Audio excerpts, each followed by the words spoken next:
Hello, I'm Erica Chambers, and this is my presentation for my data analysis protocol. When first creating this protocol, I could see different practices forming for different meetings. The analysis form that I created is specifically for PLCs or for grade level meetings, but it is important to think of meeting as a staff as well. When meeting as a staff, it's important to create norms so that everyone is on the same page. These larger meetings may only happen 3 times a year to analyze building-wide data like diagnostic results or state assessment scores.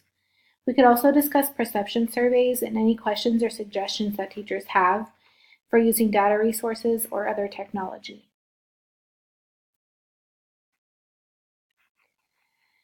In our grade level meetings or PLCs, we would also create norms and try to meet about once a week to analyze data. It would be important for teachers to bring current data to each meeting. We could look at diagnostics, formatives, summatives, and progress monitoring data. The Essential Questions Guide that I created follows Solution Tree's PLC essential questions and can be used to structure our meetings.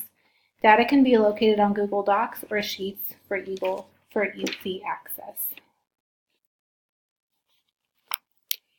The guiding questions for our PLCs would be, what do we want our students to learn? How will we know that they're learning? How will we respond when they don't learn? And how will we respond if they already know it? This is the organizer that I would hand to teachers at our PLC meetings.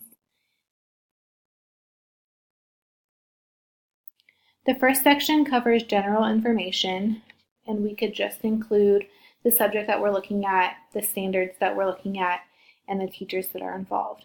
We could also look at the data source or where we're finding our information. The second section allows us to group students by standard, and we could use this on Google Sheets to help group students easier. The third essential helps us to look directly at students who need interventions. It would be important for each of these groups to be tested weekly so that we're able to measure growth. Within each of these, we could group students into groups with specific teachers. So if the Title I teacher is very strong at the focus standard that we're looking at, we can make sure to put our lowest students there. And then we also would include a date to reevaluate and see where our students are at. The fourth section covers on-level and above-level students, and we could group them on this page. They could work on review or enrichment activities, and they would not necessarily work with an adult every day unless other adults were available. We could also, if this was on Google Docs and we have more than 2 groups of on-level students, just make this section a little bit bigger. This form could be used every week in our school. It would give teachers feedback and let us know how we're doing.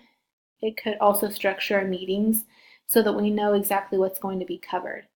We could easily keep the data and the form on our Google account so that it could be viewed by all stakeholders.